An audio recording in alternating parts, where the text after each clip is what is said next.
Olá pessoal, meu nome é Simone, eu gosto muito de viajar e todas as vezes que eu viajo eu procuro informações na internet. Vejo vlogs, blogs, leio muito e a minha última viagem foi para o Chile. Eu viajei com meu marido e nós ficamos lá 7 noites. Eu tive muitas dúvidas e, como li muitos blogs, vi muitas dicas que foram iguais em uns e me deixaram em dúvidas com relação a outras coisas. Então vou passar para vocês um pouquinho do que foi a nossa viagem, buscando coisas diferentes do que vocês encontram em outros blogs. Eu não sou blogueira, eu tô gravando com o meu celular na minha casa, então a ideia não é fazer nada parecido com uma blogueira, é fazer algo parecido com o que a gente precisa mesmo, que é o nosso dia a dia, de pessoas que viajam e que a ideia é curtir, tirar o máximo proveito possível, gastando pouco. Com relação a gasto, é muito difícil a gente dizer quanto você tem que levar, quanto você vai precisar, mas eu vou mostrar para vocês um pouquinho do que foi os nossos gastos, o que foram os nossos gastos e o que a gente fez. Então, nossa passagem a gente comprou com 6 meses de antecedência pela TAM e a gente pagou em 4 vezes. A gente pegou uma cotação de dólar na época R$3,26, então a passagem não foi tão cara como hoje. A gente está em setembro de 2019 e a nossa passagem teve custo de por pessoa com as taxas de R$1.100. Beleza, viajamos na primeira semana de setembro, tentando ver a neve, mesmo sabendo que já era o início da primavera lá no Chile. Mas deu certo. Vou passar para vocês depois aos pouquinhos como foi. Com relação ao check-in da TAM, super tranquilo, foi rápido, mas nós chegamos com 2 horas e meia no aeroporto. Aconselho vocês fazerem a mesma coisa. Pegamos o voo num sábado de manhã. Não foi uma boa escolha. Eu indico para vocês, se vocês puderem chegar na cidade, em Santiago, na sexta, ou na quinta, ou numa segunda, enfim, dia de semana, não chegar durante o final de semana, por conta da troca de câmbio que você tem que fazer. Porque quando você chega no final de semana, você só tem as opções mais caras de câmbio. Mas eu vou falar mais adiante para vocês. Continuando com a viagem, são 4 horas, mais ou menos 4 horas e meia de voo. O voo foi tranquilo, porque a gente pegou um clima bom. E a nossa maior dúvida com relação à escolha de assento, quando nós compramos nossa passagem, não tinha a opção de escolha de assento. E isso está acontecendo muito, porque para baratear o preço, você não pode escolher seu assento. Quanto a bagagem, estava inclusa uma bagagem de 23 quilos, que acho que agora é o que eles estão usando para a América do Sul ainda. Então, com 2 dias antes a gente pode fazer o check-in pela internet. Eu aconselho vocês a fazerem isso para terem uma noção se estão na janela ou não. Mas com relação à janela, em alguns blogs eu via você tem que sentar no lado direito, porque senão você não vai ver as cordilheiras da mesma forma que eu vi. E aí eu lia outro blog e dizia que tinha que sentar do lado esquerdo. Enfim, eu não tive opção quando fui fazer o check-in. Por sorte, tinham colocado eu e meu marido do lado, no mesma fileira de assentos. Foi a 23 KL e era a janela. E a gente já ficou feliz porque não tava na asa, porque você também não deve escolher na asa, porque você não tem visão direito. E fomos. Foi ótimo. Nós conseguimos ver super bem as cordilheiras e é realmente incrível. E você não deve se preocupar se você está do lado direito ou se você está do lado esquerdo, porque você vai ver as cordilheiras. Não sei se é melhor de um lado ou melhor do outro, mas isso não é um ponto de preocupação, porque elas são lindas. E eu fui pelo lado direito, voltei pelo lado esquerdo e dos dois lados eu vi as cordilheiras. Então esquece essa dúvida, porque não rola. O transfer. Desembarcamos. Não precisa muita dúvida, o aeroporto é pequeno. Você caminha e acompanha as pessoas e vai seguindo as plaquinhas. E chegamos na imigração. A imigração é super tranquila. O policial só perguntou qual o endereço que ficaríamos e a gente leu o endereço a parte que a gente fechou e só. Não perguntou dinheiro, tempo de viagem, nada. De bem diferente de quando a gente viaja para os Estados Unidos. Foi tranquilo. Pegamos as bagagens e aí você segue e já sai no duty free. Chegando no duty free, você atravessa e quando você sai pro seu lado esquerdo, você já vê duas agências de transfer. Transvip e Transelfis, se eu não me engano. São dois balcões colados, um do lado do outro. E a dica que eu dou é perguntar quanto custa de um lado e quanto custa do outro. Porque eles veem você pedindo informação. E eu pedi informação primeiro na Elfos. E logo em seguida, ela me deu uma cotação de 7.300 e alguma coisa mil pesos. E do lado ele já colocou na calculadora, sabendo que eu não estava entendendo muito bem o idioma, já colocou na calculadora quanto sairia a passagem na Transvip. Como eu li que a Transvip também era muito boa, eu fechei com eles por 6.380 pesos por pessoa. E aí você paga, eles te dão um bilhete e você já sai do aeroporto. Assim que você sai do aeroporto, virou para a direita, já tem várias vans e eles estão com uniformes, estão identificados. Você vai até eles te ajudam a colocar as malas no carro e tranquilo. E você mostra para eles, eu aconselho mostrar, porque é mais fácil você falar e ele não entender.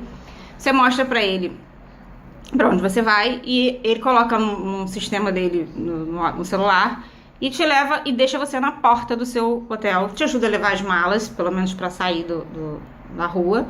E foi super tranquilo, não demorou 30 minutos. Algumas pessoas falam que demora muito para encher a van. No horário que eu cheguei, cada van eu percebi que comportava 8 pessoas, mas a van saiu com 6.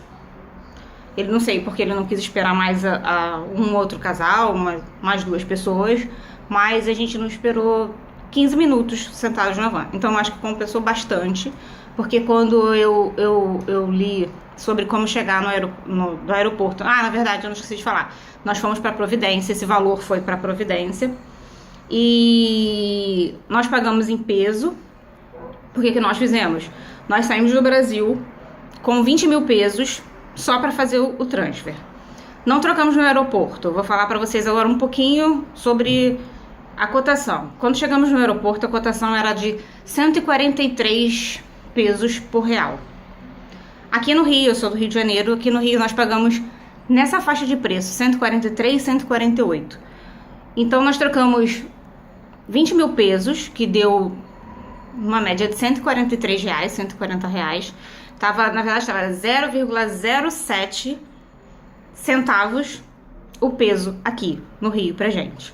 A gente sabe que a cotação é bem ruim, bem diferenciada de lá, mas para você chegar num país sem a moeda, eu acho mais complicado, então a gente resolveu não arriscar. Então fizemos uma média de que eles dizem que o táxi fica em torno de 20 mil pesos, mas ninguém aconselha pegar táxi, e que a gente estava sem internet e a internet do aeroporto não funciona. Pelo menos no meu celular do meu marido, a gente não conseguiu e a gente não ia conseguir pedir um Uber. Então a gente ia depender ou do táxi ou do transfer. E o transfer saiu bem mais barato e foi super cômodo pra gente e foi o que a gente fez. E é isso, com relação à nossa viagem, a nossa chegada no Chile. Vou falar um pouquinho do retorno, que a gente já passa dessa fase de ida e volta. No nosso retorno, a gente conseguiu um contato com um rapaz, numa agência de viagens, que a gente estava andando pelo centro, e ele disse que seria interessante se a gente conseguisse um Uber. Nós não fechamos internet na cidade, a gente usou a internet dos locais que a gente ia, McDonald's, Starbucks, restaurantes e Wi-Fi do nosso hotel, e a gente ficou muito próximo do Sky Costaneira, que é um shopping, e a gente usava a internet deles. E aí, eis a questão, como vamos chamar um Uber? A gente pensou em pedir do nosso quarto, descer, e o Uber ia esperar um pouquinho a gente descer, até a gente descer com as malas, enfim. Mas aí a gente andando no centro, a gente encontrou esse rapaz, se não me engano, ele é da Souza Tour, e ele passou pra gente um número de zap de uma pessoa que faz esse tipo de serviço. Ele trabalha como Uber, mas ele tem uma outra função, então a gente mandou um zap pra ele e ele fechou com a gente por 15 mil pesos. Então foi super tranquilo, ele pegou a gente na porta do hotel, levou a gente até o aeroporto. Quando chegou lá, ele só pediu pra gente pagar dentro do carro, pra ele não ser identificado como Uber, porque o Uber não pode entrar no aeroporto assim como aqui, senão eles são multados, enfim. E aí a gente chegou com 2 horas e meia de antecedência e ficou muito apertado, porque é muito difícil o check-out, o check-in na Latam. Uma fila enorme, poucos atendentes, e daí quando você faz o check-in, que você despacha suas bagagens, você tem que ir pra imigração, pra polícia. E a fila da imigração também tava muito grande, da Polícia Federal lá deles. E aí a gente ficou um tempão na fila e conseguimos dar a nossa saída. Na hora que você chega no balcão é rápido, que você entrega seu papel de entrada, que eles deixam com você como você chega, e vai. Mas é bem demorado, porque a fila é bem grande, o aeroporto é pequeno e eles não têm muita pressa, eu acho assim. Então, chega com esse tempo de antecedência, no mínimo, não chega em cima da hora, porque pode dar alguma coisa de errado. E aí o voo foi tranquilo, como eu falei com vocês, a gente conseguiu ver as cordilheiras, e enfim, foi isso. Vou falar um pouquinho pra vocês agora do nosso câmbio. A gente viajou com um câmbio péssimo, o dólar tá muito alto aqui no Brasil e lá nosso real tá super desvalorizado. A gente pegou 143 no aeroporto, como eu falei pra vocês, não trocamos nada. Como era final de semana e a gente chegou na cidade no sábado à tarde, e a gente estava perto dos Cais Costaneiros, a gente foi andando até lá. E chegando lá, a gente pegou 150 pesos o real. Trocamos em torno de... Eles só trocam um mínimo, se eu não me engano, 300 reais. Não trocam menos que isso, na época. Posso estar falando alguma coisa errada pra vocês, mas tem um mínimo. Tipo, eu quero trocar só 50 reais. Não, não pode. Tem que trocar esse mínimo que eles têm. E aí trocamos esse valor, porque no domingo nós iríamos passear e a gente tinha que comer e enfim, trocamos esse valor. Quando chegamos no centro, a gente fez o nosso primeiro dia de viagem passeando pelo centro e foi super legal. Eu aconselho vocês a fazerem um domingo no centro, porque não tem muita gente circulando, digo pessoas comuns, locais que estão trabalhando e muito camelô. E durante o final de semana é diferente. Eu moro no Rio, uma cidade super violenta, e a gente não anda no centro da cidade domingo tranquilo como a gente andou no Chile. A gente assistiu a troca da guarda primeiro e fomos passear, conhecer os pontos turísticos, a catedral, e foi super legal. A rua tá mais limpa, mais organizada, dá mais pra você tirar mais fotos e foi ótimo. Então a gente precisava de dinheiro. Chegamos na rua Augustinas, como as pessoas falam, que é o lugar do câmbio, e perguntamos e tinha uma casa de câmbio, tinham na verdade 2 ou 3 casas de câmbio abertas do lado da Rua Bandeiras. A Rua Bandeiras é uma rua que vocês já devem ter visto nos blogs, que tem uns desenhos. Aí você passa pelos desenhos, nós passamos pelo desenho de um arco-íris, viramos à direita e lá tinham 2 casas de câmbio, a JM e uma outra que eu não lembro o nome. A gente trocou na JM e aí a gente já conseguiu pegar o peso 153. Não é um peso bom, porque final de semana o peso também tem outra cotação e a cotação é ruim. Então por isso que eu falei pra vocês, é legal chegar na cidade durante a semana pra trocar o dinheiro. A gente não tinha essa dica e não foi legal.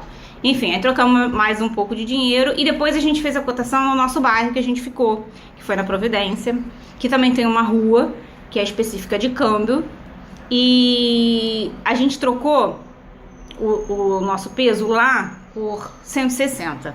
Algumas casas de câmbio estavam 159 e a gente pegou a casa de câmbio com 160. Parece que um centavo não é nada, mas tem um pouquinho de diferença quando você troca bastante peso.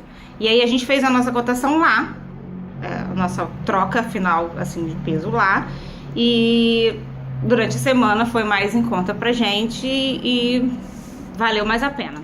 O nome da rua que a gente ficou, que a gente fez o peso, se eu não me engano é Los Heróis. Sim, Los Heróis. É uma casa de câmbio um pouquinho afastada da Pedro de Valdívia, que é onde as pessoas fazem o câmbio. Ela fica do lado de uma Starbucks de esquina. É um pouquinho mais afastado das outras casas de câmbio. Mas aí fica a critério de vocês andar um pouquinho mais, um pouquinho menos. Enfim, Então é isso, esse primeiro vídeo é para tirar essas dúvidas de chegada e saída, qual local que você escolhe para sentar no voo, porque eu tive muita dúvida quanto a isso, e o peso quanto tá valendo na época. A gente tá em setembro de 2018 e eu acho que as pessoas que viajaram antes de mim pegaram um câmbio muito melhor. Eu vou fazer outros vídeos e vou tirar outras dúvidas que eu acho que vão ser muito interessantes.